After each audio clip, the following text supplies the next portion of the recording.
এই দেখ তুই এসেছিস, আসো আসো এখানে আসো, এখানে আসো বাবা। তোকে আমি আদর এখানে এখানে এখানে আয় বেটা, এখানে আয়, এখানে আয়। তোকে আমি আদর করে যে দুটো খেতে দিই, এনে বিস্কুট খা, বিস্কুট খা, পরে ভাত খাবি। সকালে বিস্কুট খাও, ব্রেকফাস্ট।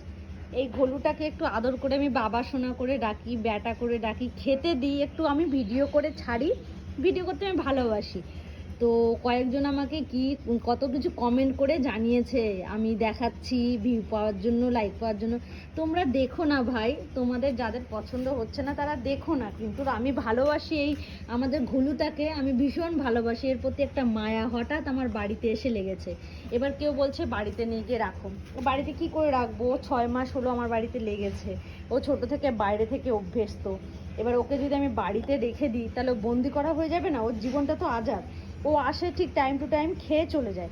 এই যে সকালে এলো, 4টে 3টে বিস্কুট দিলাম, আবার দুপুরে আসবে। এটা তো কিছুই না। আমি তো ওর সাথে আরও কত কিছু করি। মাঝে মাঝে বিকেলবেলা করে আমি যখন বেরোই তখন ও আসবে, আমাকে এইভাবে এইভাবে ওকে টিপে দিতে হবে পুরো গা, এইভাবে ওকে করতে হবে।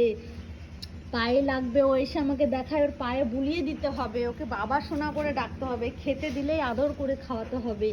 তাহলে এগুলো তো আমি কিছু দেখাই না ভাই, এগুলো আমি তো কিছু দেখাই না ভাই, আমি তো ওগুলো কিছুই করি না। আমি জাস্ট ওকে খেতে দিয়েছি, আর আমি একটা ভালো লেগেছে আমার ভিডিও করে পোস্ট করেছি। এটাতে খারাপ কি করেছি? তাতে নেগেটিভ কমেন্টে ভরিয়ে দিচ্ছ, সেই তোমরা দাও, আমার কোনো যায় আসে না।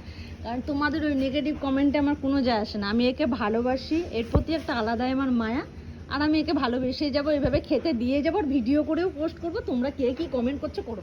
এই যাও, এবার যাও, টাটা। বেটা দেখ, তোকে ব্যথা বলে রাখছি, দেখ কতজনের কত বাজে কমেন্ট, তুই নাকি আমার ব্যথা বাড়িতে কেন রাখছি না, এই গুজু গুজু। চল বলু।